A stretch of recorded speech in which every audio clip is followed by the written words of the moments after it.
boa noite. Entrando no ar, o Atualidades Pampa. Esse é o programa preferido, aquele que lhe mantém informado e atualizado sobre o que acontece aqui na nossa cidade, o que acontece em Brasília, o que acontece no Brasil, o que acontece no mundo. Eu hoje vou me dedicar para o Plano Municipal de Superação da Situação de Rua. Este foi o plano lançado hoje pelo prefeito Marquesan Júnior e que tem 6 pilares, entre eles o de integração social, de saúde, de capacitação, acesso à moradia, enfim, dos moradores de rua. Nós vamos falar sobre isso. O pessoal acordou cedo hoje de manhã, porque teve uma ação aí da Polícia Federal, especificamente aqui em Porto Alegre, que prendeu meia dúzia de pessoas, talvez 5, diretamente envolvidos, todos doleiros, né? E a pessoa que trabalhava com o grupo de doleiros. E não é a primeira vez que alguns deles já estavam nessa mira, já tiveram que dar explicação, mas isso é um assunto ali pro Ruxa ou para Carla, nós vamos falar sobre isso. É a Operação Câmbio Desligo. Adorei o nome da operação. Aliás, a Polícia Federal é muito criativa nos nomes, né? O Câmbio Desligo é um espetáculo dos doleiros, eu achei uma maravilha. Pior é que tem gente aí muito conhecida nossa aí, que fez muito sucesso nas décadas de 70, 80, nas pistas. Agora está enroscado. Na verdade, essa questão dos doleiros, nós já estamos, eu não seria dizer, eles acompanhei até a 3ª fase, 4ª fase, 5ª fase de Lava Jato, eu chamo de desdobramentos, né? São desdobramentos, Na verdade, quando começou aquela teia e ela começou a se abrir, a verdadeira expressão teia, ela diz bem do processo, começaram-se a partir dali inquéritos, e cada inquérito gera um inquérito. Então, essa investigação hoje, que houve mandados cumpridos até no exterior, né? vários mandados cumpridos até no exterior e aqui pelo Brasil, envolve agora os doleiros, mas alguns já envolvidos porque participavam de outros. Então, é evasão de divisas. Na verdade, eles eram operadores de infração. O que eles faziam? Eles esquentavam o dinheiro. Eu ganhava um dinheiro, eu usei a expressão aqui, um dinheiro mal havido. Mal havido, né? Eu gosto muito, é uma coisa elegante. Um dinheiro mal havido. É bem mais elegante do que a roubalheira. Eu tento sofisticar. Mal havido. Eu tento sofisticar. Precisando de um dinheiro mal havido. Isso. Na verdade, eles recebiam um dinheiro mal havido, faziam um depósito na conta desse doleiro e recebiam, então, em contrapartida, moeda estrangeira, e aí ficava guardada em bancos. Nós tínhamos cofres tradicionais aqui nas instituições bancárias. Então, é um modus operandi que era muito conhecido, todos sabiam como faziam, mas ninguém conseguia chegar. E agora, com a informatização e essa rede, a cada fase que avança, trazendo essas infrações aí, não vai escapar ninguém, Marcos. Nessa coisa de esquentar o dinheiro, aparecem as offshore, né? Que é isso que se falou muito, né? Que é isso aí, exatamente. Exatamente. Né? Exatamente. Só que agora pegaram o grupo todo que fazia a operação. Os cabeças, pegaram agora cabeça, tronco e membros. E porque eles foram... Os outros... Desculpa, já passo para cá. Na verdade, eles pegaram, eventualmente, doleiros envolvidos em determinadas operações. Mas agora a operação é em cima dos doleiros, do Comando Geral. Com o Youssef. Não, é com outro que eles têm. É com outros que eles têm. Porque esses são doleiros onde um deles, que eu já vou... Ele tem um apelido engraçado, é outra coisa. Não sei, são outros doleiros que faziam essa outra operação. Porque, na verdade, tu tinha... como eu disse, tu pegava o dinheiro, tu pegava esse dinheiro em espécie e depositava na conta que o doleiro indicava e tu poderia receber esse dinheiro em qualquer paraíso fiscal do mundo e lá deixar o dinheiro, ou recebê-lo até aqui. Então, era uma rede internacional, e por isso mandados sendo cumpridos até no exterior, né? Era uma rede internacional de dinheiro circulando, né? Dinheiro de propina, dinheiro sem nenhuma procedência. Ou melhor, com toda a procedência. Toda a procedência. Marlon, o que te pareceu essa? Não, a Carla vai falar. Depois eu passo para ele. Não, pode passar para o Marlon, que depois eu vou falar de... Não, isso é uma atividade tão antiga como a prostituição. Sim. E é uma prostituição, né? É uma prostituição. São essas pessoas que se valeram disso e fizeram as suas fortunas disso, são prostitutas. Eu só me surpreendi com o link do assunto foi feito trazido pelo Mário. O enlace. Então, a realidade é que o Brasil, nós estamos aqui, o Brasil, o nosso país, infelizmente, acolhe os maiores bandidos do mundo. Todos vêm para cá porque terra sem lei, etc., as coisas acontecem, não vai dar nada, essas coisas todas. Só que agora começou a dar, as coisas começaram a dar, e eu tive grandes surpresas positivas hoje, inclusive, vocês devem comentar sobre o procedimento do ministro Dias Toffoli, com aquilo que ele disse. Mas voltando ao assunto dos doleiros, sempre existiu isso. E vocês acham que com essa operação eles vão ceder um pouco, mas depois volta. Os doleiros existem e outras moedas, como na Europa, o euro, etc. Existem essas nuances dentro do mercado da economia. Agora, a verdade é o seguinte, que é contra a lei. É contra a lei. Como, por exemplo, é contra a lei carimbar a moeda nacional e o próprio Banco Central autorizado dizendo que a moeda vale. É verdade. Eles fizeram questão de deixar bem claro que não vão rasgar, não vão prender as pessoas, porque os fake news colocaram que se você for no banco com uma nota dessa... Eu vou começar a carimbar a nota e botar Vitorino tá vivo. Vitorino tá vivo, porque vai virar, todo mundo vai querer. Vive. É verdade. Vitorino vive. Vitorino vive, claro. Vive. Não sou eu, hein? Bom, então eu quero dizer para vocês... Mas diminutivo de Vitorino, qual é o problema? Não gosta muito. É o país da gandaia. O nosso país é o país da gandaia. Hoje um advogado, o senhor Menezes, doutor Menezes, me contou assim, você deveria ter dito ontem, quando eu fiz aquela invectiva, com aquela quase diatribe, né, a respeito do que nós é que colocamos essas pessoas lá. Disse, não, mas os partidos também. Ora, os partidos colocam as pessoas que podem dar votos. Vamos escolher dentro do partido 50, 40, 60 candidatos, um deve prestar. Mas quanto aos doleiros, é isto aí. Vão ficar na cadeia? Claro que não. Se nem o ICF ficou. Mas o Tonico Cordeiro foi preso e largaram ele? Pois então. A respeito disso, o Walter Naugastan, o presidente da Câmara, que estava participando do Pampa Debates, trouxe uma notícia, eu não tinha conhecimento, que esse fundo partidário, o tal do fundão, os partidos podem dividir com quem eles quiserem esse dinheiro. Eles não precisam dar o dinheiro para todos os candidatos que tem na sigla. Então, alguns estão decidindo que vão dar o dinheiro só para aqueles que já são deputados ou que já atuam. Então, como é que a gente vai fazer essa transformação, essa renovação? Não tem chance nenhuma. Porque a pessoa já não é conhecida, o tempo é pouco e o dinheiro não vai existir. Minha querida eles não querem renovação. Nós repercutimos isso casualmente no dia que tu não estivesse conosco. Exatamente. Nós demonstramos chocados. Primeiro, porque os partidos receberão a verba e poderão fazê-lo como quisessem. E estão privilegiando exatamente aqueles que já detêm mandato. E lembramos aqui até a ação que pretende impetrar o presidente nacional da OAB.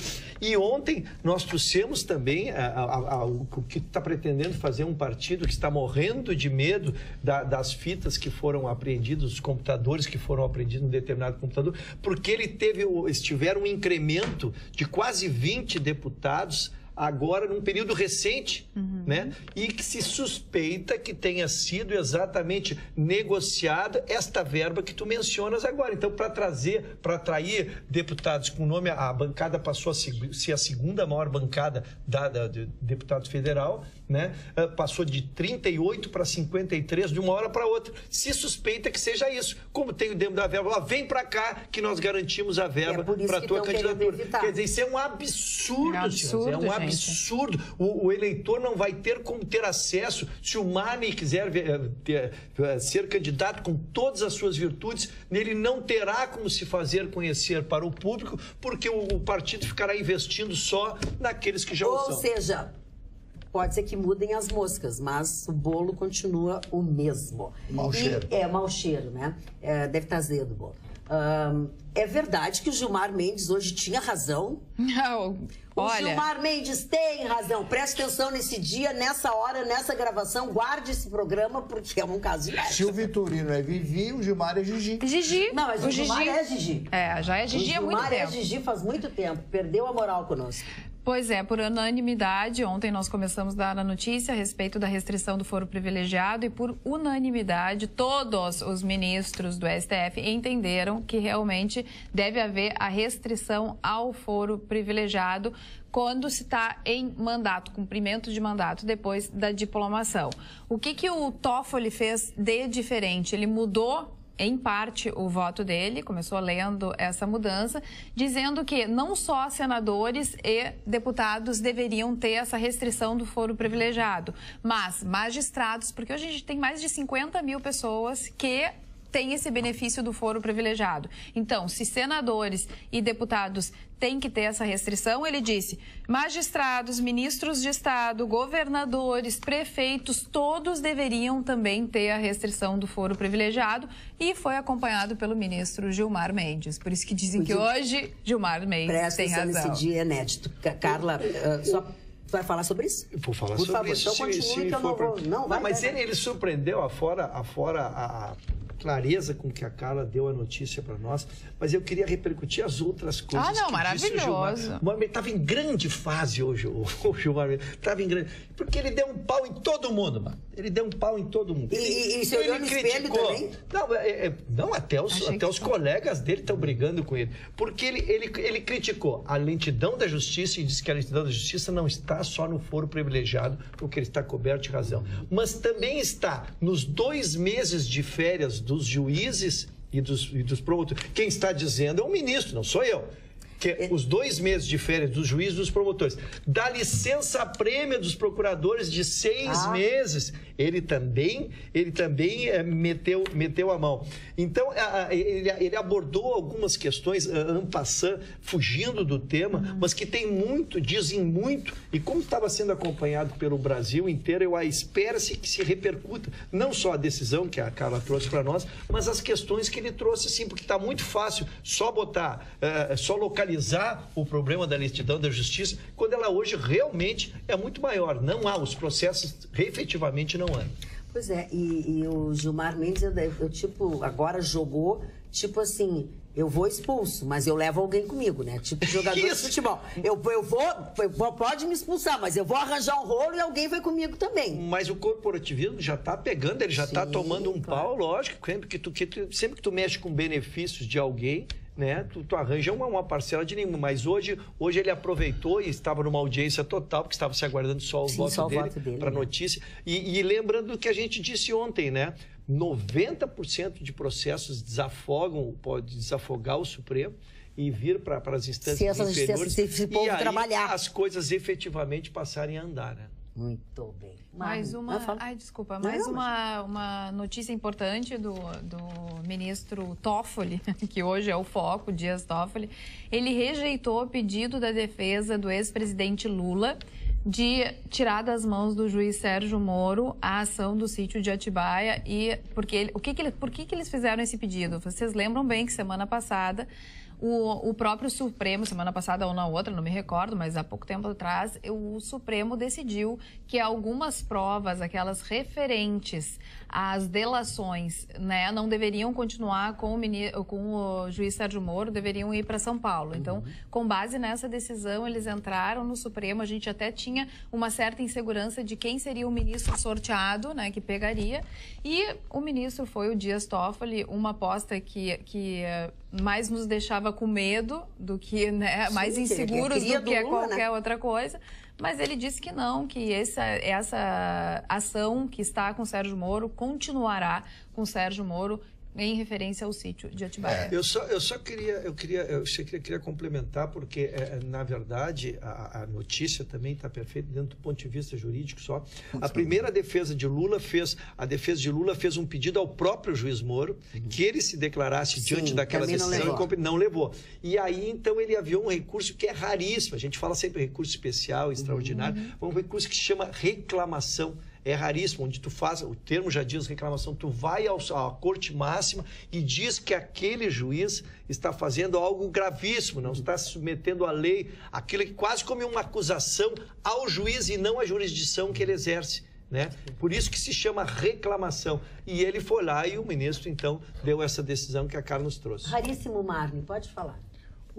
Mas pode mesmo, vai, antes que ele se atropele. Que eu gosto de pensar, eu sou discípulo de Aristóteles. Mas aqui não dá pra pensar, discípulo de Aristóteles, de Platão, e de tantos outros, né? Eles não sabem que é isso aí. Sócrates, né? Platão, né? Que ontem nós comentamos Platão.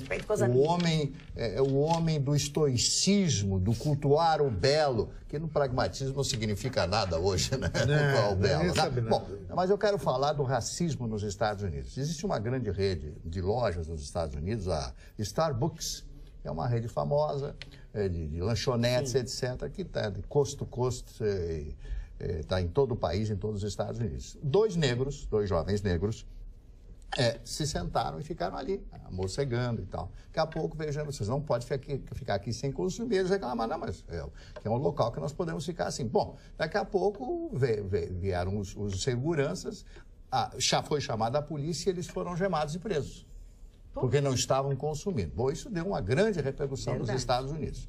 O que acontece? A rede, preocupada com a sua imagem nacional e internacional, chama os dois meninos e propõe, por intermédio dos advogados, que nada é feito nos Estados Unidos sem ter um advogado. Tem que ter um advogado. O advogado é permanente. Até quando o cidadão vai para fazer uma cirurgia, alguma coisa no hospital, ele leva um advogado para ver se está tudo correto, tudo certo. É impressionante. Só que chegaram a um acordo de indenização. Cada um dos meninos recebeu $1. Não é $1. E o que disse o advogado? Eu achei fantástica a solução que ele deu. A rede vai entregar $200 mil para instituições locais para que esse dinheiro seja aplicado em reabilitação de pessoas. E o advogado disse, olha, foi o único jeito que eu encontrei de encerrar esta coisa com dignidade para os jovens agredidos, com dignidade também para a loja. Então, eu quero dizer mais uma vez que esse movimento, que o racismo que nós temos nos Estados Unidos, que nós, eu digo, os americanos têm nos Estados Unidos, continua cada vez latente, forte, enraizado, dentro da cultura dos Estados Unidos. Então, esse é mais um caso de racismo dentro dos Estados Unidos, sem falar naqueles que fogem e recebem os tiros pelas costas, como o policial que foi assassinado e foi enterrado ontem aqui. Aquilo ali, eu comecei a ler, depois esmiuçar, eu fiquei indignado. Eu fiquei chocado o dia inteiro. 39 policiais militares já foram assassinados no Rio de Janeiro, só nesse desculpa, deve ficar o gago, esse início de ano. 39! Chicão Tofani, eu não vejo ninguém levantar a voz a favor desses policiais que foram assassinados. Mas eu disse ontem aqui que a deputada Maria do Rosário, que é do partido do PT, e a candidata a presidenta da República, a senhora brilhante Manuela Dávila, não levantaram uma voz, não fizeram nada. E depois, quando eu digo que esses partidos da esquerda têm tudo a ver com essa grande criminalidade que está acontecendo no Brasil, as pessoas dizem, não tem nada a ver. Tem a ver sim, Por que eles não gostam de militar? Por que eles não gostam de Bolsonaro? Por que eles não têm vez contra o Bolsonaro? E por que eles não gostam dos regimes dos militares? Dos meus ídolos, eles não gostam de mim, porque o meu ídolo era a Médici. Médici não tinha essa da fulaninha de tal, da bombom para marginal. Pega a fulaninha de tal e vai pro pau de arara logo. O slogan na época do Médici, eu me lembro, aparecia na televisão. Brasil, ame-o ou deixe-o. Mas esse aqui é brasileiro, nessas coisas que tem aí. Hoje em dia a coisa mudou. Carla, você estava muito...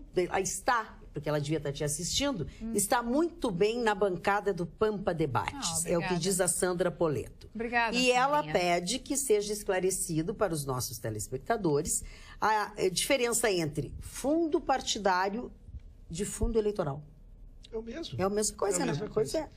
É a mesma coisa, Sandrinha. Não tem diferença. E essa notícia que a Carla leu agora há pouco, sobre o Toffoli, né, que rejeitou e mandou deixar com o Sérgio Moro o processo sobre o sítio de Atibaia, está no osul.com.br, com mais detalhes, né? Assim como muitos outros assuntos que nós vamos tratar aqui e que você tem mais detalhadamente no nosso osul.com.br. Como é que você tem acesso a essas notícias? Simplesmente baixando na plataforma da sua preferência, aquela que você costuma usar, o nosso aplicativo. Não custa absolutamente nada, 24 horas e sempre sendo atualizados. Olha aqui que bonitinho que o Lula tá, com uma toalhinha amarela no pescoço. E não deve ter gostado nada dessa função, tá?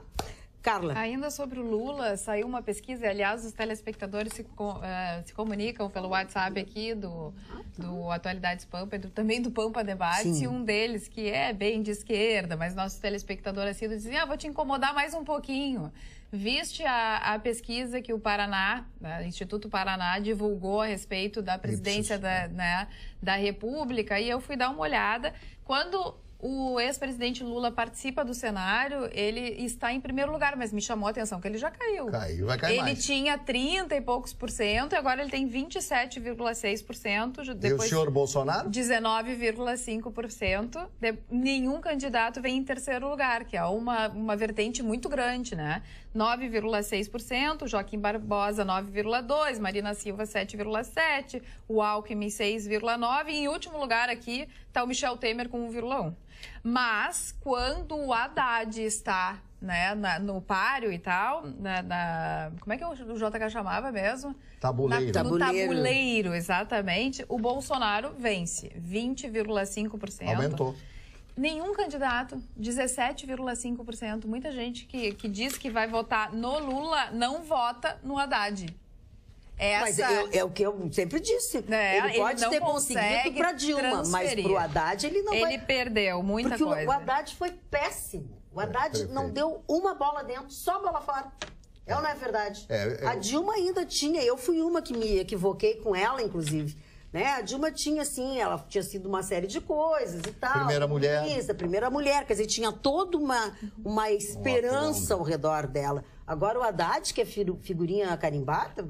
Magda, eu tenho um constrangimento quando eu ouço o Chicão falar da forma que ele fala e rebatê-lo ou contraditá-lo, mas eu sou conselheiro da Ordem dos Advogados do Brasil, a gente tem alguma responsabilidade e às vezes o silêncio da gente pode ser entendido não pode como ser entendido como aquiescência, como aquiescência, né? Quem cala consente. Exatamente, mas a gente não quer sempre atribuir. Eu respeito muito as posições do Chicão, primeiro porque são definidas, né? E ele é claro e ele as assume, mas eu digo o seguinte, não acho que porque há falhas na democracia que nós devemos ir para o regime totalitário. O período que ele narra do Médici, que ele a tem como ídolo, foi um dos períodos mais terríveis, mais da supressão de direitos. Eu vejo o Marne, imagina o Marne, que já era jornalista à época dos fatos, como ele recebia, ele tinha que submeter o texto do que ele iria dizer.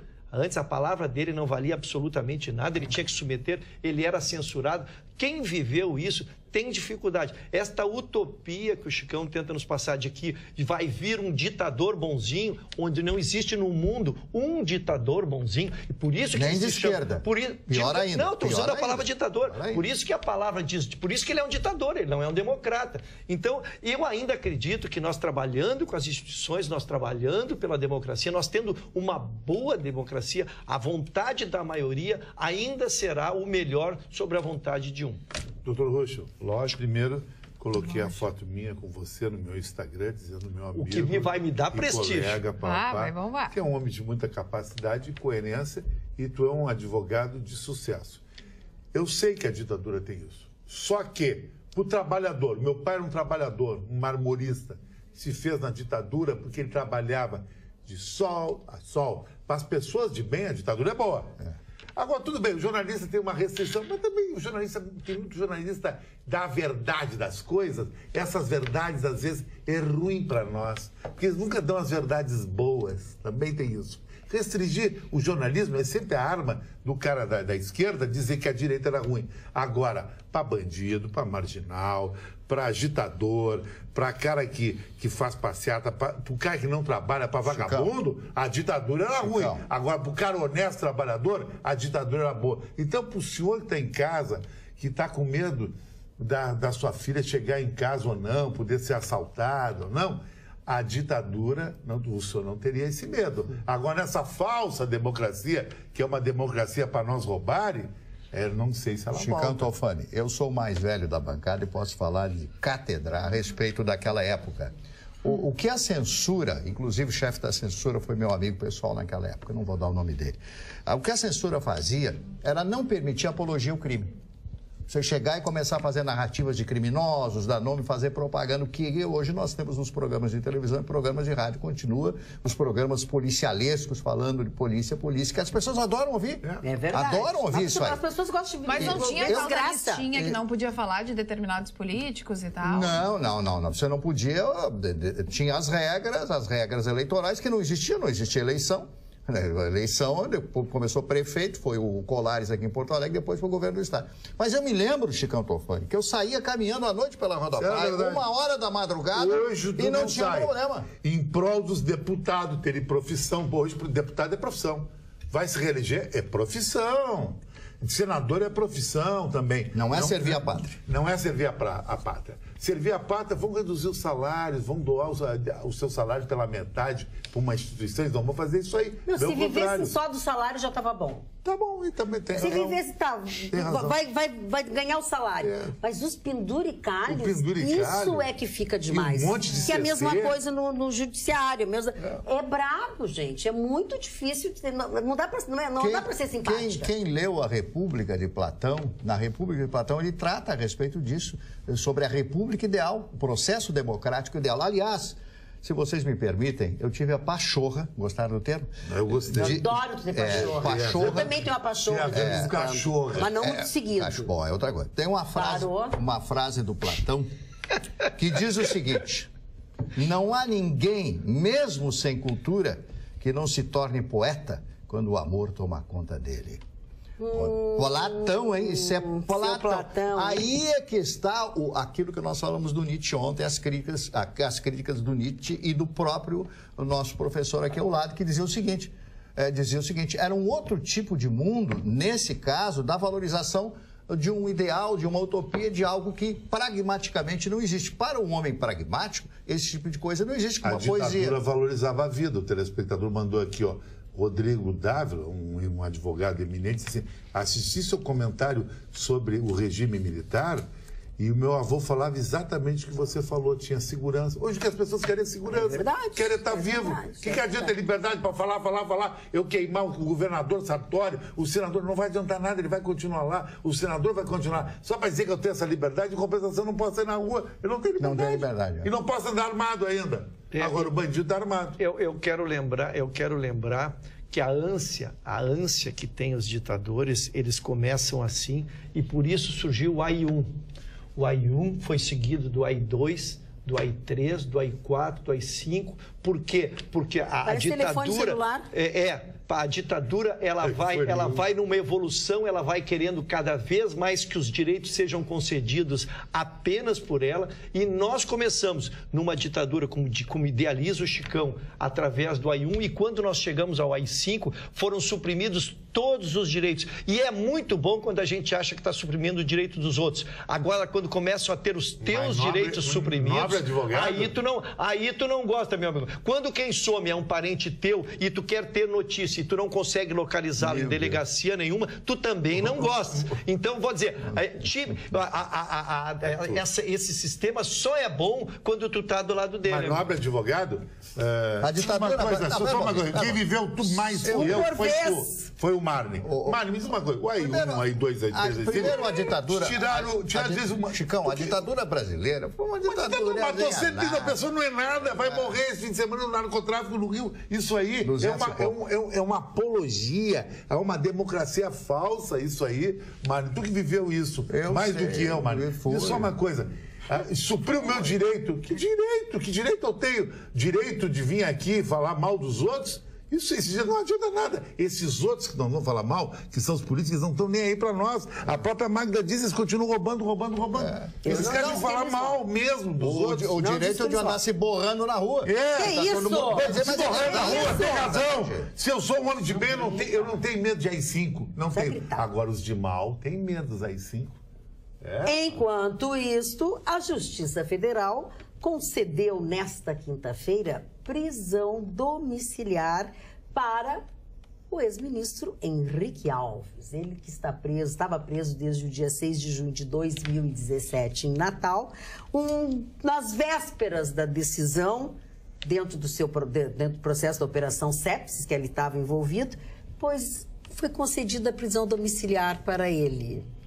Não tenho a informação. Mas é uma informação de agora. Mas está em consonância com as demais decisões, né? Eles são, quando são presos não definitivamente na segunda condenação, eles são presos circunstancialmente para que não possam suprimir as provas, para que não possam fazer com que testemunhas sejam intimidadas, mas quando desaparecem as condições de uma prisão preventiva, ele é solto até a condenação em segunda instância, quando então se torna uma condenação definitiva, a exemplo do presidente. Mas olha, fala. Não, é que eu tô com uma informação aqui, os nossos telespectadores se manifestando através do WhatsApp, que fundo partidário e fundo eleitoral, eu estava pesquisando exatamente isso, são coisas diferentes. Não são... A origem é diferente. Exatamente, a origem é diferente. Mas são tratados como a mesma coisa. Eu vou tentar explicar aqui através dos nossos telespectadores e de um telespectador em especial, Gustavo Vitorino, está nos assistindo. O que ele tá vendo aqui em Chicago. Sai de férias. Não, tu não pode. Não, olha. Só se der a localização dele. Só se der a localização dele. Corroído. Olha aqui, ó, pelo amor de Deus, fundo partidário.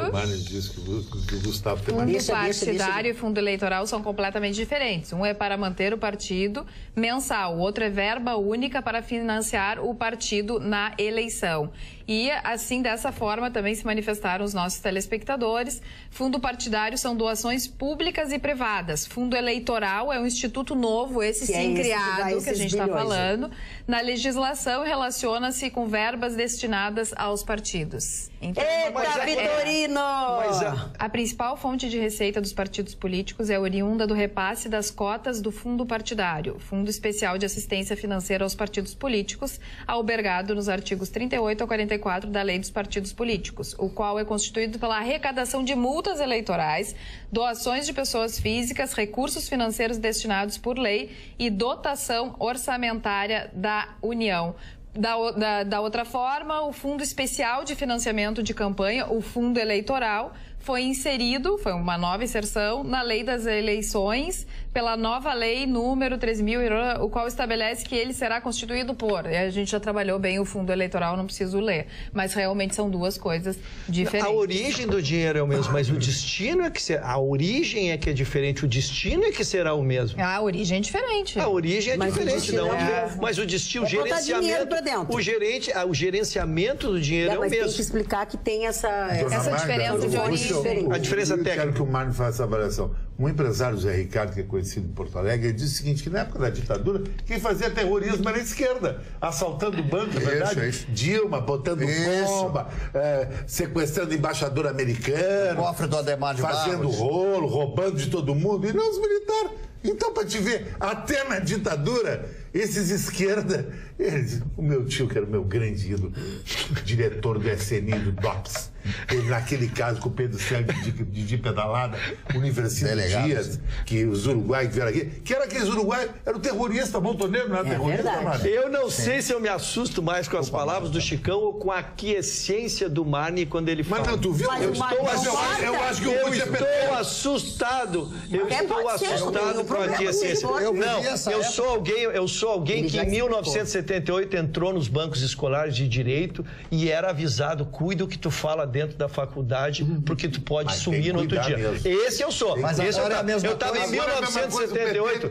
Eu estava em 1978. Deixa o colega falar. Eu estava em 1978, foi o ano que eu entrei nos bancos escolares. Eu entrei no auge do AI-5.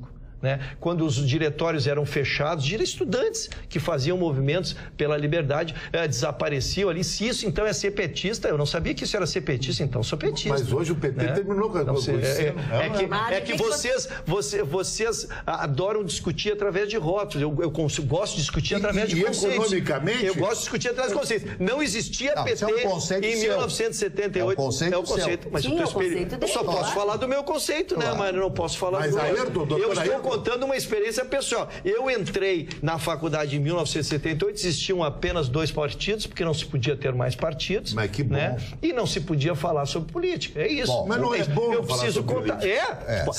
Muitos vão concordar contigo que seria melhor que não se falasse de política. E não sei nem o que nós estamos fazendo aqui. Que estamos falando. Mas aqui não é um programa político, é um programa de tudo, é atualidade. Porque vamos, Mário Barcelos agora. O empresário Beno. Outros murcham as orelhinhas. O empresário Beno de Novo Hamburgo diz o seguinte, Rússia, para ti, na época da ditadura era 10%. 10% ao ano o crescimento da economia brasileira agora, nem 1% ao ano chega. Nada. Lógico, o Brasil é um país super rico. A verdade é a seguinte, hoje nós temos 35 partidos. 35, tem mais 30 querendo entrar e não conseguiram até agora normalizar a situação. Nós temos esse monte de corruptos que invadiram o Brasil e que roubam o Brasil. Eu me lembro daquela época em que eu andava, já disse, pelas ruas com a maior tranquilidade, junto com a minha família, com meus filhos, que eu conseguia nas escolas públicas lugar para os meus filhos estudarem, todos se formaram, têm os seus cursos superiores justamente dentro, com o princípio todo na escola pública. E me lembro exatamente de que você podia comprar um carro, você podia pagar em 2 anos, tinha muita coisa boa na pretensa ditadura, que foi um governo militar, pretensa ditadura. Foi uma primavera brasileira. A pessoa pode comprar carro também, Mário, hoje. Só não tem dinheiro para pagar. Existiam as coisas ruins também, como isso de que nós não poderíamos estar fazendo esse discurso, essa diatribe aqui nesse instante. Mas claro, esse discurso as pessoas gostam em casa, acho chato. Não acho. Baixo astral. Não acho. Baixo astral. Faz uma pesquisa. Pelo contrário. Baixo astral. Vamos fazer uma pesquisa. Você gosta ou não gosta de falar de política? Mande para o WhatsApp. Para encerrar, eu vou dar a frase do senhor Winston Spencer Churchill.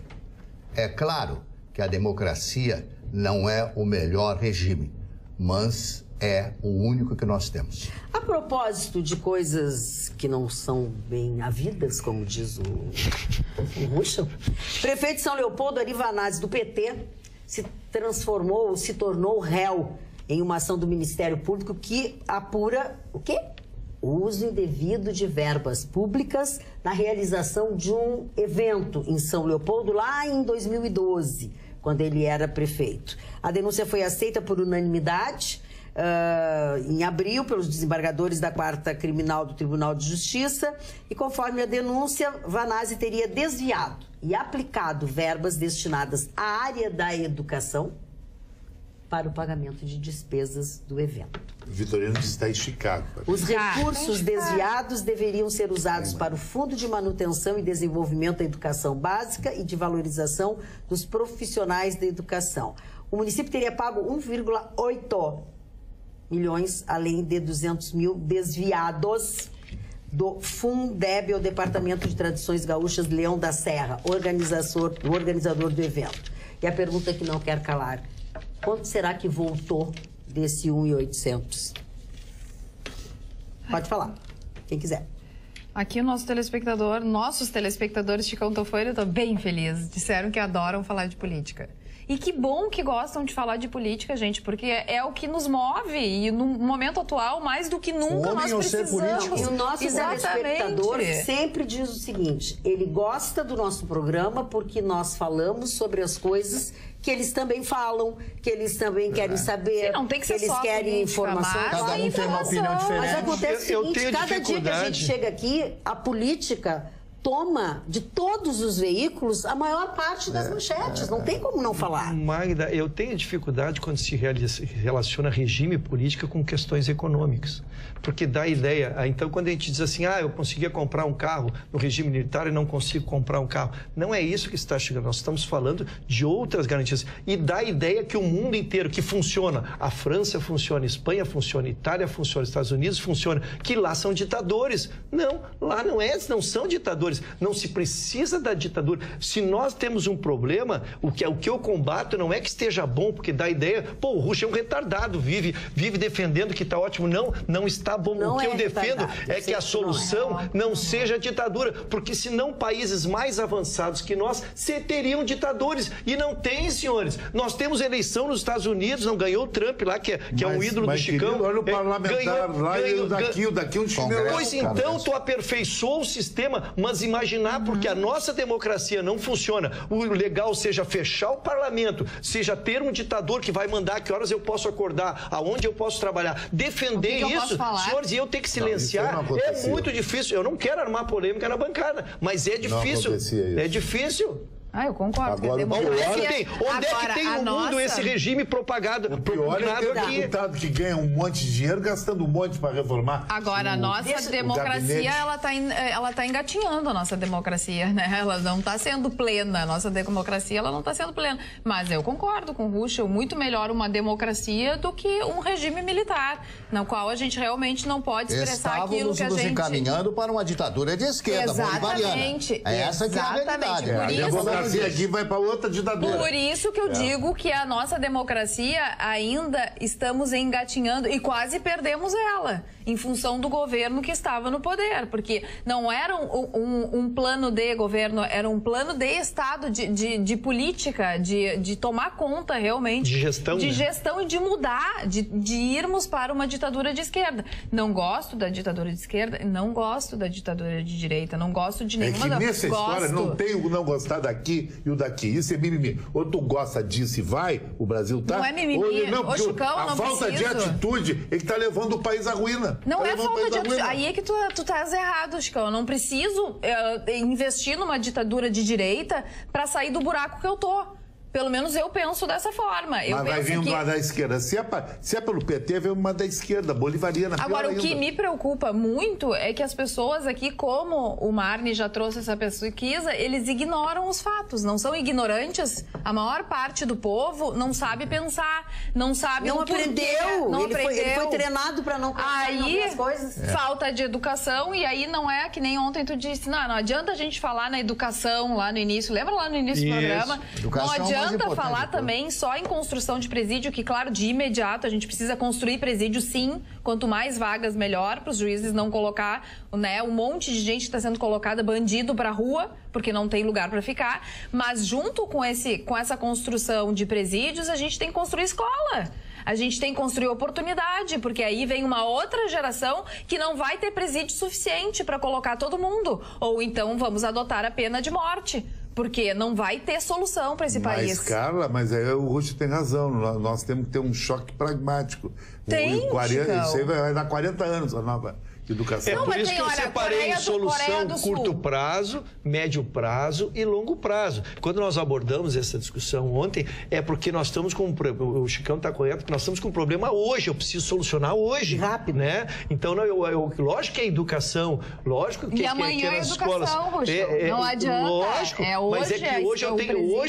Como eu digo, a minha filha precisa sair à rua, eu preciso garantir segurança para ela. Então, se trabalhou com o que é curto prazo. Mas, lógico, soluções a longo prazo também tem que ser tomadas. Quanto tempo demorou a Coreia do Sul para sair do buraco que estava só em função de educação? Então a gente precisa começar.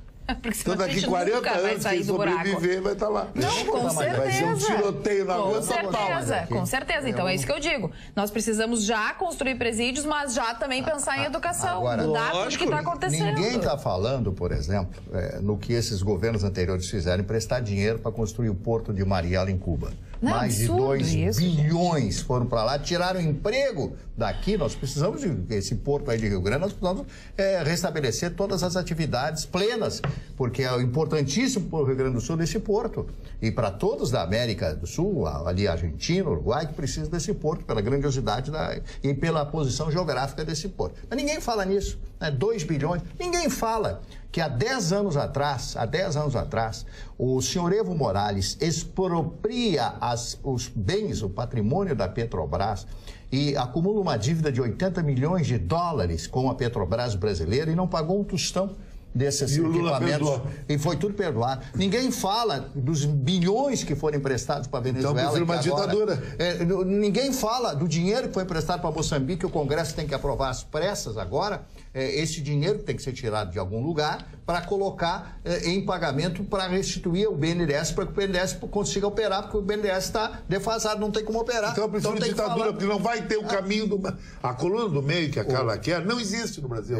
O problema é o seguinte, a ditadura ficou durante 21 anos. Quando a ditadura acontece, quando a deposição do presidente João Goulart, Era um latifundiário, nunca foi um comunista, João Goulart. João Goulart é um proprietário de terras riquíssimo, não só no Brasil e no Uruguai, depois comprou na Argentina. Ele era um gestor de fazendas. Ele entrou na política porque foi convidado pelo Getúlio, São Borja, famílias amigas e tal, foi para lá. Com 35 anos, já era vice-presidente da República. Olha que coisa extraordinária. Casa com uma moça lindíssima, etc. E vai aquele aplombo e tudo, etc. Então, foi o grande momento do Brasil e a grande mudança. Ele foi taxado de comunista. O que os americanos queriam? Os americanos não queriam um governo comunista aqui em Porto Alegre logo depois de Cuba.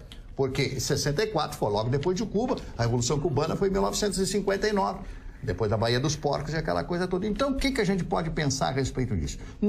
E aí o Ruschel falou com absoluta propriedade, nenhum dos regimes é perfeito, mas ainda a democracia é o melhor de todos. Mas não no Brasil, porque o político brasileiro então, tem que mudar o povo brasileiro. Não, o político brasileiro é de pior instância que tem. Por falar em povo... É o político de CC, de piriguetes e bororó. Por falar em povo, é o que diz o nosso telespectador assíduo Fernando Esbrolho, que diz assim, diz ao Dr. Ruschel que ingressei na faculdade em 1968 e nunca percebi nenhuma repressão. Saudades do regime militar. Ele botou uns coraçõezinhos azuis. Lógico, AI-5... Só um pouquinho. Diz ao Ruschel que nos outros países... Por que nos outros países funciona? Porque lá o povo é outro. Vem no conta do que vocês estão dizendo. Com esse povo aqui não Pode falar, Ruschel, só queria concluir. Eu quero dizer que primeiro que o AI-5 pode me corrigir, até o Vitorino lá de Chicago, o AI-5 dá para consultar, é bem posterior a ele. Ele entrou na faculdade em 68, eu entrei em 78 e o AI-5 é de 73 ou 74 com o Médici. Tá, com o ídolo do Chicão ali. Então, já que ele entrou, ele dá a informação 74 completa. 74 assume o Geisel. Assume o gás. Dá o ano do AI-5, aí podem pesquisar petróleo. Quem esteja aberto, aí vocês vão saber que ano que a coisa preteou mesmo. Final da ditadura. Preteou pros bandidos. Isso aí foi Armando Burdi que me contou, que no final da ditadura... Grande Burdi, saudade dele. Se não me engano, Figueiredo chamou meu avô. Meu avô foi senador durante muito tempo, né? 24 anos, Daniel Krieger. E ele chamou e disse, Krieger, tu serás o próximo presidente nessa transição. Aí o meu avô disse, tudo bem, quando que será a próxima eleição? Daí ele disse, não, vai ser eleição direto no Congresso. Ele disse, não, muito obrigada, sem ser pelo voto do povo, eu não serei presidente da República. Virou as costas e foi embora. Meu avô era um democrata e eu sou também uma democrata. Eu acho que a postura dele foi maravilhosa, né? Louvável, sem dúvida. Louvável, mas eu fico pensando assim, se ele tivesse aceitado, quem sabe não teria um pouquinho melhor. Diferente, né? Olha aqui, Para só uma justiça, o Figueiredo foi quem iniciou o processo de democratização do país. Ele começou a abertura, ele marcou as eleições, começou a se fazer votação já não com votações restritas e começou a fazer as eleições majoritárias no país. Olha aqui, o nosso telespectador Edu Bauerman de Estância Velha diz o seguinte, a realidade que vivemos é de medo, mentiras e roubo. Não existe revolução sem perdas. Alguém acha que vamos mudar o país com conversa? Alguém já avisou o Rio de Janeiro que é proibido usar armas? Por favor, esquerdista de discurso, sem rigor e mão firme, não vamos mudar. Eu gosto de política e das opiniões de cada um de vocês e respeito muito. Nossa democracia é uma ditadura de falsos políticos. O Rei Bauari, mais conhecido como Lobão, diz assim, Itália e Estados Unidos, países de primeiro mundo que são democracia, que tem democracia e dão certo é porque o povo é educado e sabe cobrar e votar. Brasil deve ter uma intervenção durante ao menos 10 anos para recuperar o país para uma democracia plena. E o Magno César de São Leopoldo diz assim, num regime militar, esses esquemas de corrupção que estamos tomando ciência hoje não se criavam. Isso é verdade. Ou não teríamos acesso à informação. Mário Andreasa terminou na miséria. Ou não teríamos acesso à informação. Mário Andreasa terminou na miséria. Ministro que construiu a ponte Rio-Niterói. O José Américo aqui no WhatsApp, ele faz uma consideração bem importante. Quem de vocês disse que eleger Bolsonaro será instituir a ditadura? Pergunta o José Américo, porque muita gente tá pensando exatamente isso, né? Algumas pessoas falam numa ditadura emergencial, num tempo, temporária. Outros já estão confundindo que eleger Bolsonaro é entrar em uma ditadura de direita. É ou não é? Claro que não. Não, não é. Vai ser só um votinho nessa bancada. Mas vamos ser um presidente mais duro que esse que nós temos. A nossa discussão aqui não versou sobre nomes de ninguém. Exatamente. É uma discussão. As pessoas estão falando do uma discussão Lula, sobre. Alguns tentam rotular pela necessidade. Nós aqui, se tu é gremista, se não é gremista, tu tem que ser colorado. Tu não pode ter ideias. É proibido ter ideias. É proibido aperfeiçoar ideias que as pessoas já querem te dizer se tu é branco, se tu é preto. Para mim não tem problema. Para mim não tem problema. Deixa eu te dizer que não é só a nossa bancada, não é só a nossa bancada que botou esse rótulo em ti. O nosso telespectador disse assim: o Ayrton disse que tinha que ter cuidado no que ia falar dentro das escolas na época do regime militar, para não ter que explicar, era só não ter pensamento subversivo, como era costume da esquerda. Do contrário, a ditadura não foi tão ruim assim, como querem mostrar. Evaldo de Canoas. A comunista foi. Agora, Magda, eu tô só... Pode falar, tem que dizer, porque nós temos um debate muito claro aqui. O que se falava era de liberdade de expressão. O que se falava era tu não pode.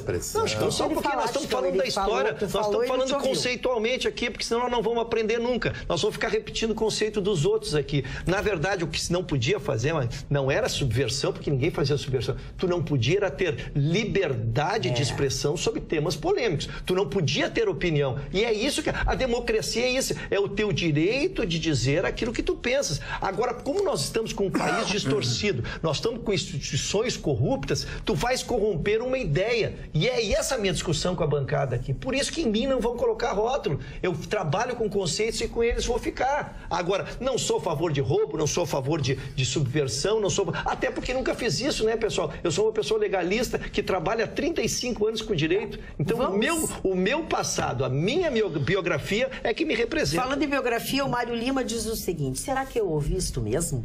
Pessoas defendendo aí 5 que caçou direitos, tirou parlamentares, causou um prejuízo sem precedentes. Pior é ver jornalistas defendendo isso, que teoricamente deveriam ter compromisso com a informação. Defender ditadura é demais para mim. Dona Magda, a ditadura foi tão boazinha, mas tão menos agressiva, que sabia que o Lula teve preso na ditadura, te lembra? Se era a ditadura chilena, apagava o Lula, matava o Lula e terminava com tudo. Não tinha mais PT, não. Mas os militares eram condescendentes com as ideias. Ao contrário que o Russo disse, eles só não queriam o comunismo aqui, Ernesto Che, e essa palhaçada e papagaiada do cara dizer que é cool, é fashion, é tudo porque ele gosta da esquerda. Não, isso não pode admitir. Era o legal, não matar o Lula. Tudo bem. Bom, eu quero, desde o início do programa que eu estou... Eu recebi uma contribuição com muito bom amor que vai torcer para que não seja implantada a ditadura aqui, porque senão termina o nosso programa. Mas isso a gente sempre disse, né? Não te preocupa que não vai ter ditadura no país e o nosso programa vai seguir. Eu quero falar agora sobre o Plano Municipal de Superação da Situação de Rua, que foi lançado hoje à tarde pelo prefeito de Porto Alegre, Marquesan Júnior, mas que era algo que já vinha sendo construído há muito tempo pela sua equipe. E era o que o prefeito Marquesan queria. Então, eu quero convidá-los a falarmos sobre isso, porque assim, dentro de todo... É um projeto enorme, tá? Todo detalhado, todo esmiuçado. Então, assim, a população de rua. Quem é a população de rua? Quais são as características da população de rua? Apenas 5% dessas pessoas estão na rua por opção. E 50% deles estão há mais de 5 anos na rua. Aí, por ordem, motivos de estarem na rua. 50% problemas com o uso de drogas. 45%, altíssimo, perda de vínculos familiares. E 5% com transtornos mentais graves. E o Plano Municipal de Superação, que foi apresentado hoje, ele tem 6 pilares, tá? Um deles é a qualificação da própria abordagem, ou seja, daqueles que vão abordar os moradores de rua. O programa Moradia Primeiro, que aí não é para todos, obviamente, mas tem todo um foco. Terceiro, ampliação da rede de saúde mental. E isso já vai ser uma realidade, porque já tem conversações muito adiantadas, porque até tu lançares um plano, tu tem que ter efetividade dele. Claro que ele não vai... Os 6 pilares não serão assim, 40 dias, 56 meses vai estar tudo pronto. mas tem um projeto, tem etapas a serem cumpridas e pessoas qualificadas. O quarto pilar é o aumento da oferta de oportunidades. E leia-se aí, inclusive, empregos e qualificação. Revitalização do espaço urbano e monitoramento da assistência. Achei sensacionais. E o seguinte, na base, é qualificar o pessoal que vai trabalhar com essas pessoas de rua, tá? Qualificar as pessoas de rua dentro das suas potencialidades, do que elas podem ou não fazer, e aqueles que fazem parte dessa minoria de 5%, que tem doenças mentais, que eles tenham atendimento de saúde, né? Mas aí, para isso, tem toda uma estrutura, estão envolvidos aí a Secretaria da Saúde, o DEMAB, todas essas. Eu achei uma nova visão sobre esses moradores de rua. É uma situação que ela precisa ser enfrentada e a gente vem cobrando há bastante tempo. Talvez a vontade política realmente esteja no papel e nesse projeto, mas eu continuo com uma dúvida grande na questão da abordagem, porque a gente tem essas abordagens hoje e tratar com pessoas com doença mental, com vícios em crack, em cocaína, vícios fortíssimos, numa abordagem apenas, o senhor e a senhora, vamos lá, é muito difícil de convencer a pessoa de sair da rua. Eu acho que não vai ter efetividade, porque não vai ser compulsório. Talvez eu receba muitas críticas a respeito disso. Não, mas eu acho que agora eles estão planejando para tentar... Não tem compulsoriedade. Não, é exatamente isso que já funcionava antes, mas com um número muito maior de pessoas, né, em situação de rua, e muitas pessoas cada vez mais drogadas, e que convencer essas pessoas a sair da rua é o grande desafio. E depois também o tratamento psiquiátrico. O doutor Argolo falou que não tem, hoje em dia não tem estrutura para tratamento. E assim, a pessoa que tem esse tratamento, ela tem que ficar, para se livrar do crack, que é muito difícil, ela tem que ficar 2 anos em tratamento. Depois de 2 anos em tratamento, ela tem que ter um direcionamento, porque também não adianta ela sair ali do tratamento, eu tô bem, mas ela vai pra rua e não tem o que fazer. No outro dia ela começa a exatamente, então realmente é uma situação muito complexa, mas essa abordagem, começar pela abordagem, simplesmente a pessoa voluntariamente ter querer sair da rua, acho que vão ser poucas que vão aderir ao programa. Pelo número de pessoas e a ampliação, eles terão assim, 5 novos CAPs, que são o centro, né, de apoio, de acolhimento, serão 68 leitos, terão 9 unidades de acolhimento. E essas 9 unidades de acolhimento, elas vão conseguir acolher, tem 135 vagas e tem 60 vagas em comunidades terapêuticas, que é para levar justamente essa parcela menor. E 10 residenciais terapêuticos que tem vaga para 100 pessoas. Acho que é um bom começo. Primeiro que todas as iniciativas nesse sentido são extraordinárias válidas, e muito bem-vindas, né? O que, na verdade, nós temos que tratar é o mesmo problema que o prefeito de São Paulo enfrentou, é a questão da obrigatoriedade quando tu estás tratando com pessoas doentes. É saber se uma pessoa que é doente, ela tem o livre-arbítrio para dizer que não quer o tratamento à medida em que ela está... E que quer continuar na rua. E que quer continuar. Se ela tem...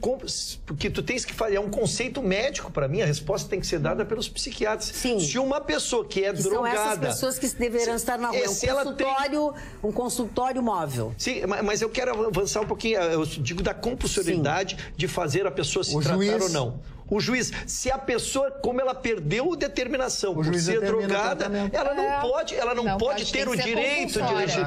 Na minha opinião, teria que ser para realmente ter efetividade. E essa discussão atravessa o país, e ela começou em São Paulo, exatamente quando tentaram terminar com a Cracolândia lá, né? E é o que nós enfrentamos aqui. Hipocrisia, né? Exatamente, porque o doente, ele vai dizer que não quer o tratamento, evidente, exatamente porque ele está doente, né? Exatamente porque ele está doente. Porque ele quer se drogar, ele não quer ficar sem a droga. É muito difícil ter essa vontade, eu vou querer agora me tratar. Talvez alguns até tenham essa vontade e que, se forem encaminhados e conseguirem, que ótimo, maravilhoso. Mas isso já é bom. O índice de reabilitação entre pessoas vamos dizer, de posse pessoas que têm acesso à informação, que ainda têm uma família dando estrutura e ainda assim não conseguem vencer o vício, porque é um vício desastroso pessoalmente. Avassalador. Né? Então, tu imagina uma pessoa que está na rua sem nenhuma outra perspectiva profissional, sem nenhuma perspectiva afetiva, a única coisa que ela tem é a droga, então tu vais querer tirar isso dela? Lógico que ela vai dizer que não quer. Né? Dona Magda, eu tenho uma notícia do Rio de Janeiro sobre o assassinato da vereadora Marielle Franco.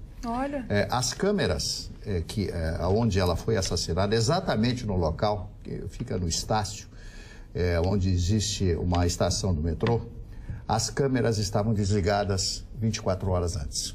Exatamente no local onde ela foi assassinada.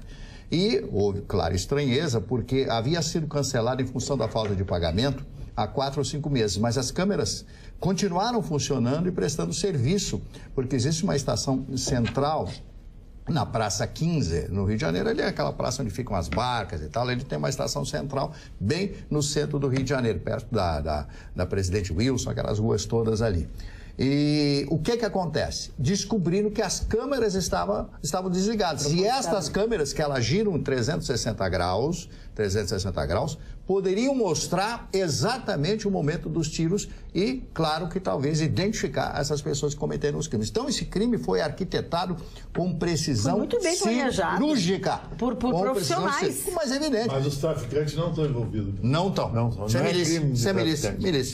Deve ser. Alguém com muito poder. Alguém com muito poder para desligar isso aí. Política. Exatamente. Deixa eu dizer uma coisa para vocês. O Luciano Fontes, olha, recebeu o Vitorino rápido e disse que esse país virou uma esculhambação. O que estava certo agora é errado e o que era errado agora está certo. Para que quero descer? Boa noite a todos. O Dilon Camilo, Magda, manda um beijo para Claudete da Silva Oliveira, do bairro Rio Branco, em Canoas. Um beijo, Claudete da Silva. O Camilo já nos usando para fazer. Mas escuta só, olha só. Dilon, um abraço, querido. Mas olha por quê. Ele é um participante atuante do grupo. Nos encontramos e ela me identificou como participante assíduo do programa. Ah, que legal. Ela é a tua fã de carteirinha e olha o programa diariamente. E faz aniversário junto contigo. Obrigada, Dilon Camilo de Canoas, e um beijo para Claudete da Silva Oliveira. Dona Magda, eu tenho um diretor, um querido amigo no Rio de Janeiro, o Alfredo Raimundo, que me dizia: o programa só faz sucesso se ouvirem dentro da casa. Se quem trabalha na casa assiste o programa. É o caso nosso aqui do programa. O nosso amigo Alexandro e a sua esposa, Dona Adriana, ele trabalha na portaria, ele vê o programa e diz que toda a rua para assistir o programa onde ele mora. E olha que não dá pra gente se esconder. Hoje fui almoçar no Conca. Ele não pisou no tomate hoje. Olha aqui, ó, eu fui almoçar no Conca hoje e o telespectador Gerson: Magda, estavas muito linda hoje no Conca, te admiro muito. Obrigada, Gerson.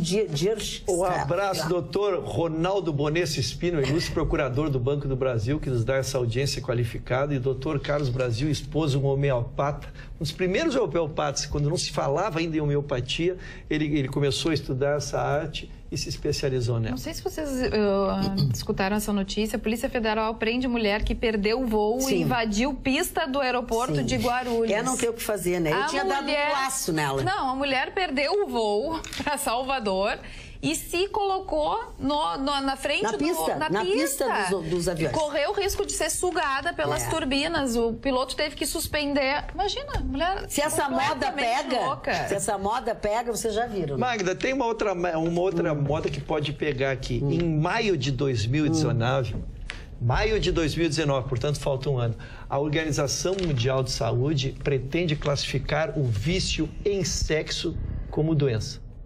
É uma matéria extremamente polêmica. Mas é doença. É uma matéria extremamente polêmica. Michael Douglas tem isso. Porque a gente, ouvindo o depoimento das pessoas que disseram ter a doença ou que tê-la superado, né, dão depoimentos terríveis exatamente sobre o fim da família, fim dos seus relacionamentos, exatamente pela sua compulsão sexual. E é evidente que a compulsão é dela e não do seu parceiro.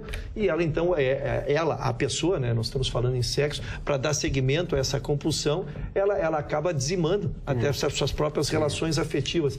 E aí trazem o problema social daí advindo. Como não é classificado como doença, e por isso que eu nominei quando passará a ser classificado como doença, as verbas públicas não tratam, desconhecem isso. Tu não consegues fazer um tratamento com psicólogo ou psiquiatra sobre essa matéria nos órgãos públicos.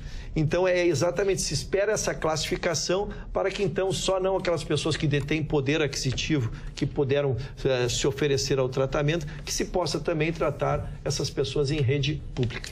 Olha, o Maroni, nosso telespectador, está assistindo o programa desde o seu início e ele faz um comentário a respeito das pesquisas, o resultado das pesquisas que a Carla leu no início do programa. Ele diz o seguinte: Carla, essas pesquisas provam a quantidade de alienados que tem nesse país. Agora eu pergunto, alguém de vocês ou conhecidos, dos seis, já foi pesquisado? Abraços, Maroni. Não.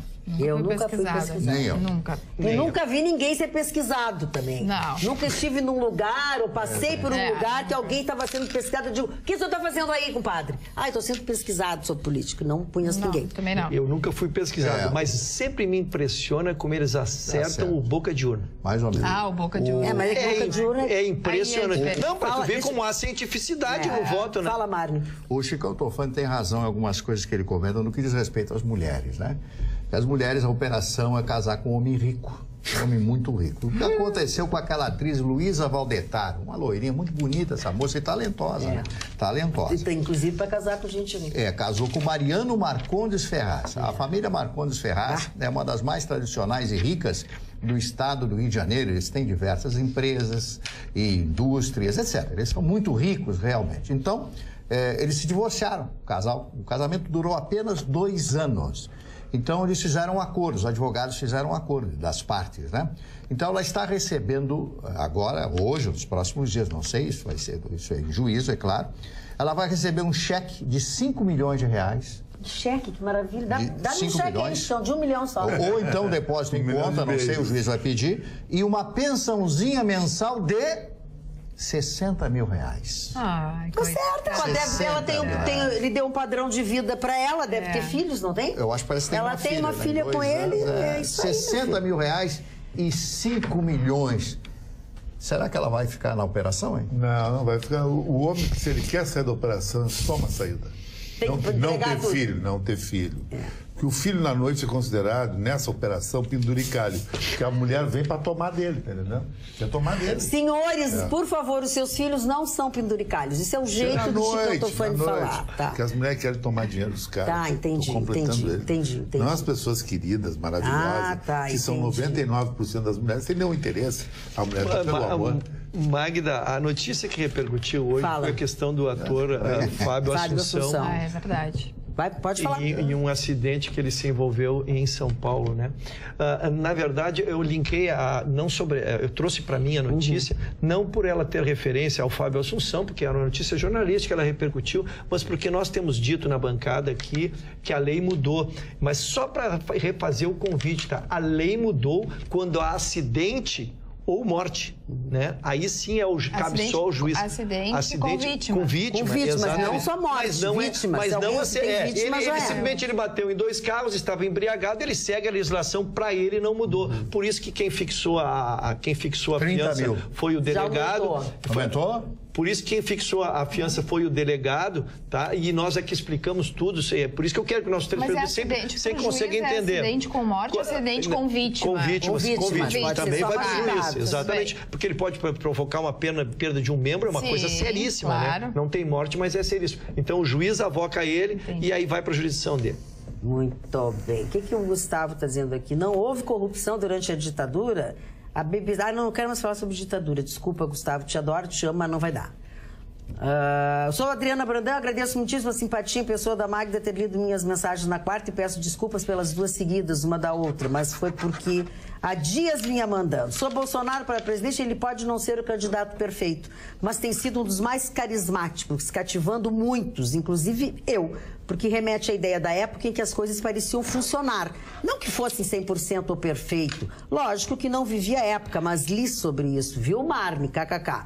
E peguei o finzinho da ditadura e do mandato do Figueiredo, de quando a educação era fundamental e a nossa educação, o nosso agir, a maneira como nós, crianças da época, os adultos de hoje, agíamos perante as demais pessoas e o mundo, nossas, quanta diferença. Rigidez, respeito, patriotismo eram coisas normais para nós. Garanto que alguns da bancada lembram o ensino de moral e cívica, ou depois o SPB. Eu estudei isso. Eu estudei. Cantávamos com orgulho hinos dos quais sei de cor até hoje, o Nacional, da Escola do Rio Grande do Sul, e em datas comemorativas da independência e da bandeira, que acho um dos mais belos.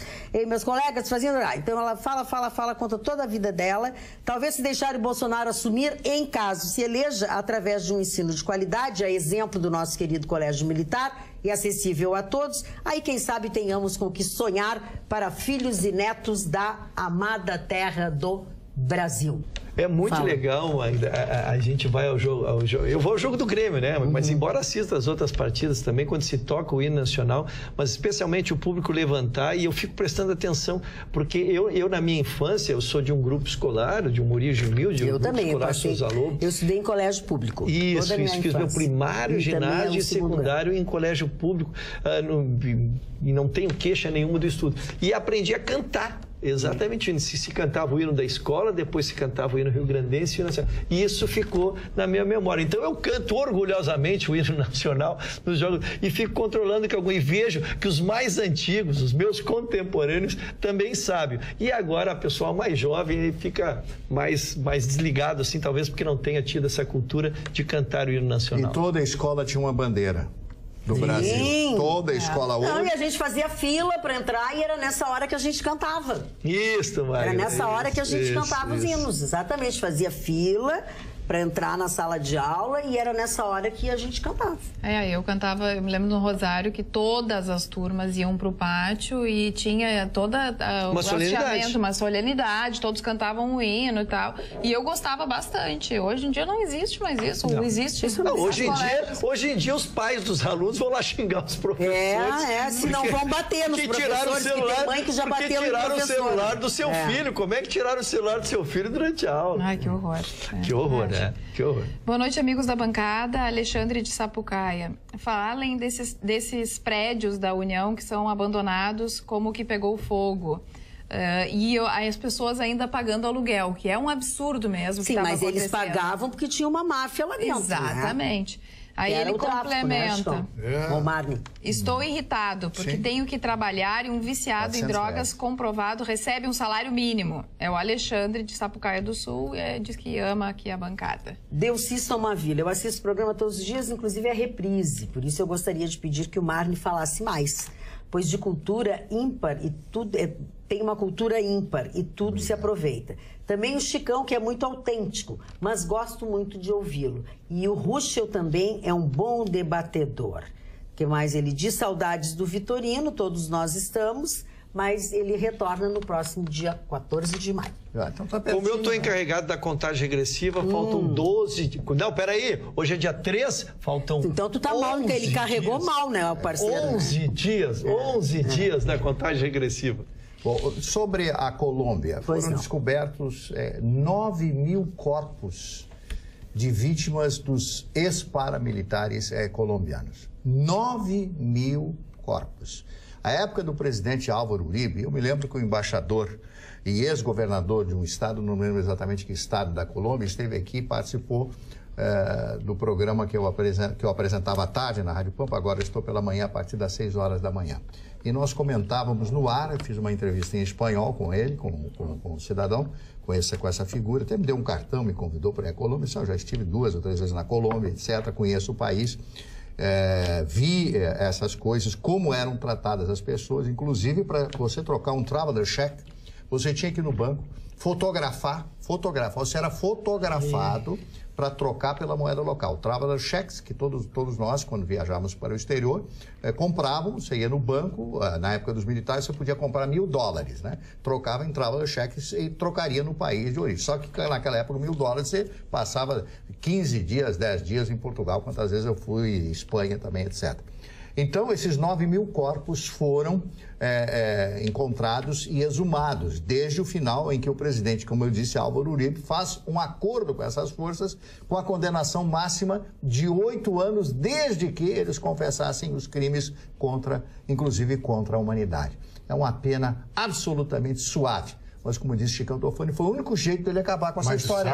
Mas eu tive a ousadia, a coragem que vem da minha personalidade, que se eu fosse o governo brasileiro e fui para o governo estadual, eu negociaria com o narcotráfico.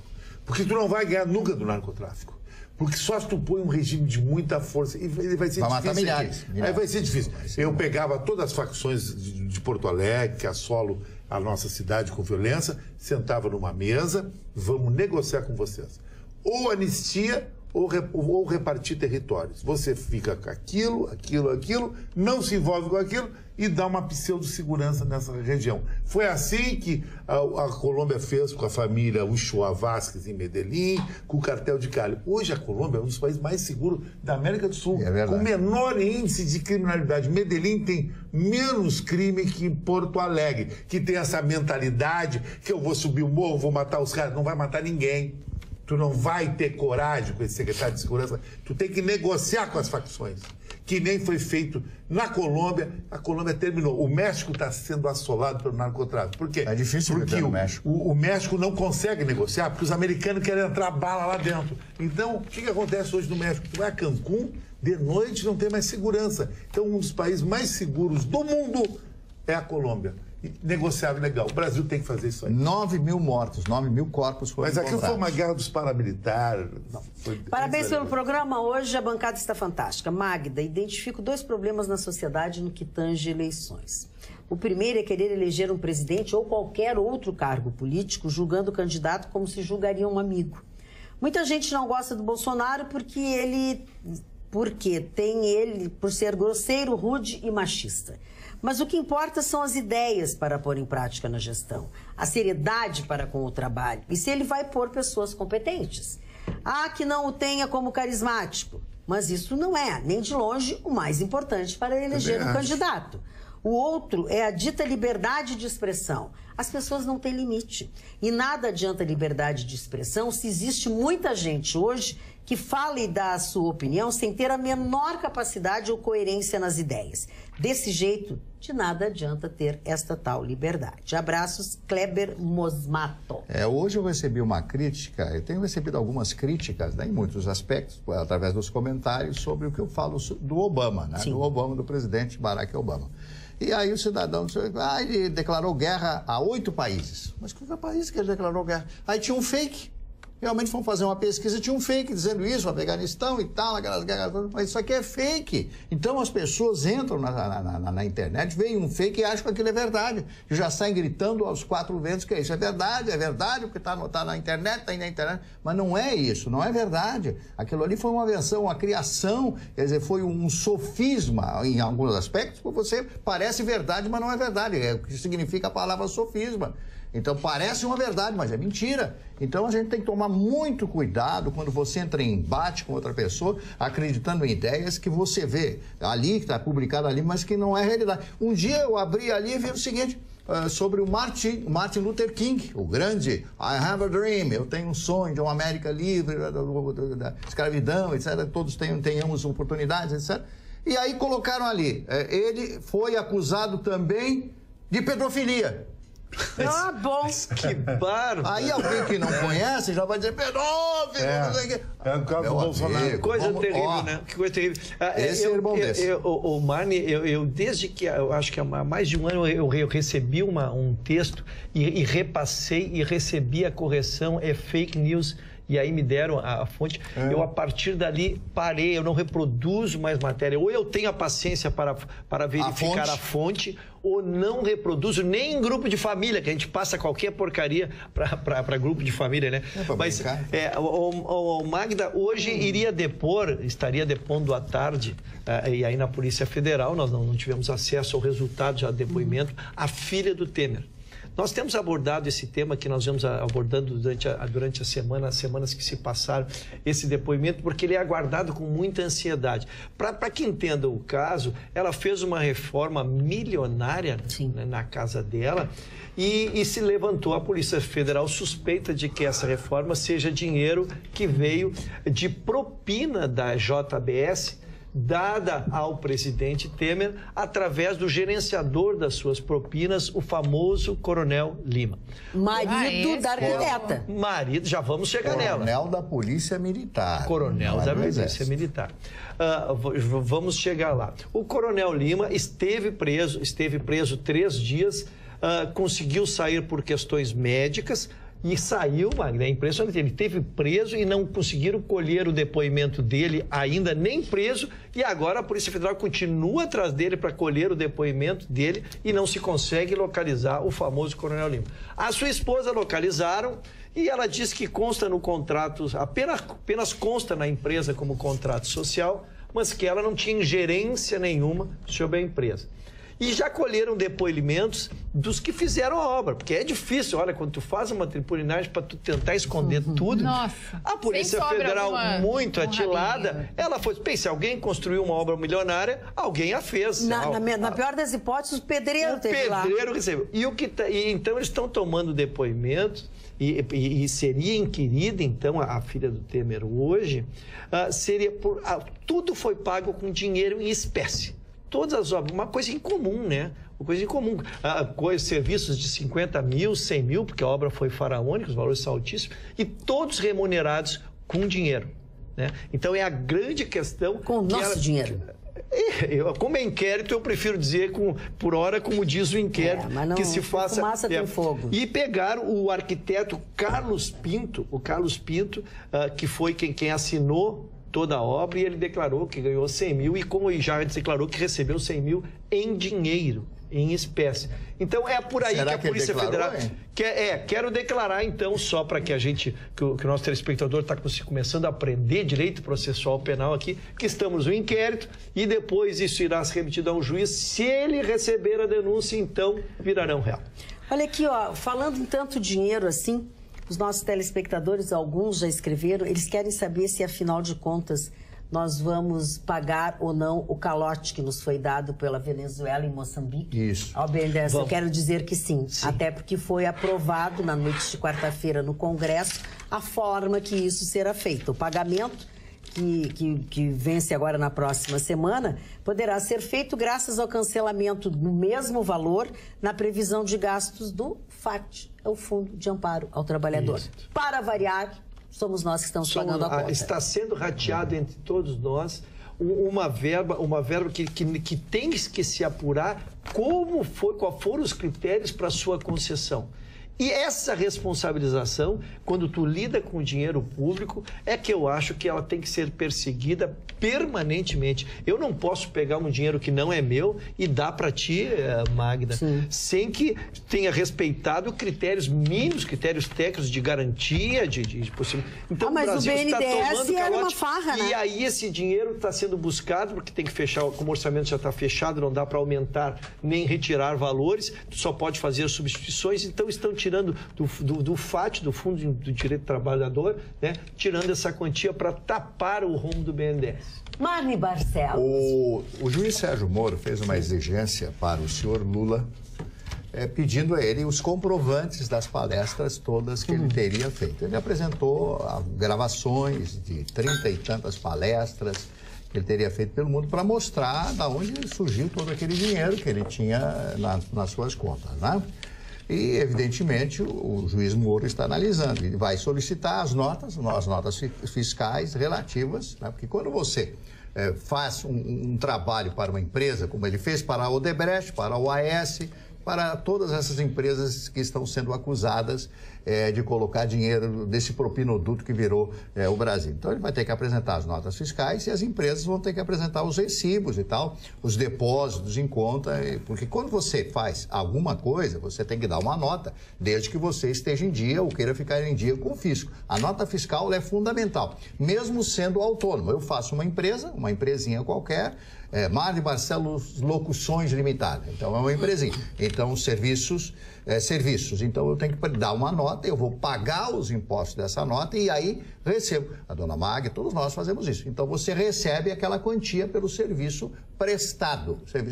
Então, o Lula vai ter que apresentar todas essas notas e os respectivos recolhimentos desses impostos. Aí a Marquinha vai torcer o rabinho.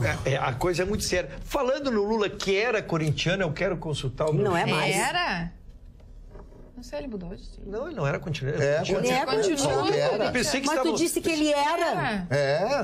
Matasse ele. Então. Matou, mudou de time. Me avisa. É que ontem, Chicão, se discute, o Chicão, que é um comentarista da Rádio Grenal, e discute a matéria, se critica muito o Renato, Magda, porque o Renato estabeleceu o rodízio de poupar jogadores do Grêmio. E o Corinthians optou por não fazê-lo, e ontem teve uma derrota significativa para o Independiente em casa, pela Libertadores da América, visivelmente com o time exausto, com o time cansado. E o Grêmio e o Cruzeiro, que pouparam jogadores no campeonato brasileiro, tiveram 2 vitórias extraordinárias na Libertadores. O Cruzeiro fez 4-0 no Vasco, mas jogou com os reservas com o Inter, e o Grêmio fez 5-0 no Cerro e tinha jogado contra o Vasco com seus reservas. Então, acho que é uma matéria que eu gostaria de te ouvir, porque tu participa do debate diário desse assunto. Eu acho que o rodízio no futebol brasileiro, embora na Europa não se use muito, porque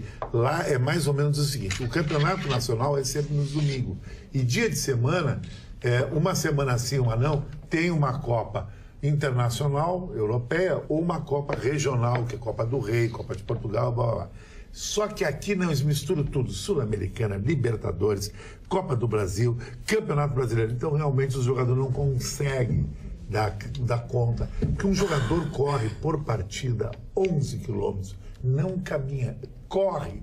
Tu correr 11 quilômetros em 90 minutos e daqui a 48 horas correr mais 11 quilômetros, é difícil, tu não chega lá. O Grêmio fez a opção.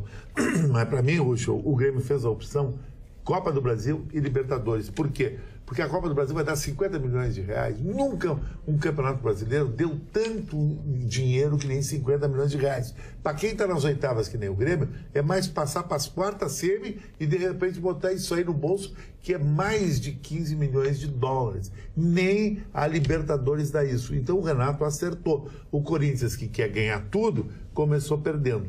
Mas aconteceu ontem também uma coisa muito importante nesse cenário futebolístico. O Boca Juniors, meu time do coração, não ganhou do Júnior Barranquilla. O Boca Juniors é o cara, é o orgulho, ele não respeita nada, ele é o símbolo do futebol argentino. Ele está na mão de quem? Está do Palmeiras. Se o Palmeiras, na última partida, contra o Júnior, jogar com o time reserva já classificado, o Boca fica eliminado da Libertadores. Agora, se você fosse técnico do Roger Machado, que você conhece, fosse técnico do Palmeiras, tu tirava o Boca da competição ou ganhava para priorizar estar nas primeiras posições da Libertadores, que tem real vantagem? Eu te responderia com a própria história. O Boca Juniors teve uma Libertadores que ele se classificou no último jogo, na última rodada, e quando foi para o mata-mata, ele terminou campeão da competição. No mata-mata ele cresce. Ele é um time muito difícil, Agora, time muito difícil de enfrentar. Só para concordar com o Chicão Tofani, o Pato Moro não entende de futebol mesmo. Absolutamente nada. Não, ele disse que o Alisson é um grande goleiro. Como é que um grande goleiro, na seleção brasileira, 2 partidas, toma 7 gols. Será que um gol não pode pegar? Ele não pode fazer um milagre. O Alisson só pega o normal. Só pega a bola que vem pra ele. Aí é outra coisa. Aí tu tá no futebol fashion. Sábado de manhã eu apresentei na piscina pro futebol fashion. O Alisson é bonito. O Alisson é um goleiro boa pinta. Inclusive, fazia um estrago aqui em Porto Alegre. Até casado. Foi até bom que ele foi pra Roma. Fiquei bem casado hoje. Mas até bom que ele foi pra Roma. Muito bem. Olha aqui, ó. Eu quero, para quem não sabe, eu quero comunicar que faleceu hoje o senhor Belmiro Zafari. O senhor Belmiro Zafari foi durante muitos anos o presidente do grupo Unesul, TTL e também da Uretral, por mais de 40 anos. Ele foi também o primeiro presidente da RTI, que é a Associação dos Transportadores de Passageiros de Média e Longa Distância. O velório vai acontecer nesta sexta-feira, a partir das 8 horas da manhã, no crematório metropolitano. E a cerimônia de despedida de Belmiro Zafari vai acontecer às 16 horas. Meus sentimentos muito grandes à sua esposa, aos seus filhos, aos seus netos. A filha dele, inclusive, muito minha amiga. Então, fica aqui a informação para quem é amigo de Belmiro Zaff. Marne, vamos falar de aniversário? Podemos falar, pois até tinha me esquecido. Nicolau Maquiavel. Aniversário desse grande, extraordinário autor de peso. De O Príncipe, né? O Príncipe, nós comentamos ontem à noite a personalidade desse homem que continua com seus conceitos atualíssimos hoje. Golda Meir, a política de Israel, que segundo Ben-Gurion, que foi o primeiro grande homem, grande político de Israel, disse o seguinte, né? Eu gostaria que todos os homens fossem como ela. Que é a opinião firme, poderosa. Bing Crosby, o grande cantor do White Christmas, o Natal Branco, um dos maiores cantores dos Estados Unidos, uma das vozes mais bonitas e maviosas. Mary Astor, que foi outra atriz grande do cinema daquela época. O cinema de hoje já está mais para lá do que para cá. Nélida Pinhon, escritora brasileira. Eu quero prestar homenagem a um grande amigo meu que está completando 80 anos no dia de hoje. Aguinaldo Raiol. Ai, querido. Aguinaldo Raiol. Que cantor extraordinário. Esse é outro que a voz não envelheceu, né? Caráter irreprochável, amigo, amigão, sempre preocupado e liga. E como não seria um caráter irretocável? Irreprochável que não é, mais ou menos é isso aí. Bom. Pode ser. Mas ficou tão esquisito. Mas ficou legal. Não ficou bem. O José Genuíno, ex-presidente do PT, que foi condenado, foi perdoado, etc., largou a política. Eu acho que o Zé não quer mais nada com isso aí. Vamos falar do Buza Ferraz, ator e diretor brasileiro, que morreu muito jovem cedo, ainda. Mel Maia, completando hoje 14 anos de idade. A Mel Maia, a linda e jovem atriz. Eu tinha um falecimento para falar hoje, do Leopoldo Calvo Sotelo, que foi um político espanhol, foi primeiro-ministro daquele grande, belo país que é a Espanha. Perfeito. Obrigada, Marne Barcelos. E assim vamos terminando o nosso Atualidades Pampa de hoje. Está na hora de dormir, está na hora de ir para casa descansar, porque amanhã a gente tem que estar lindo e de cabeça maravilhosa para mais um encontro com você, logo depois do Jornal da Pampa. Até lá.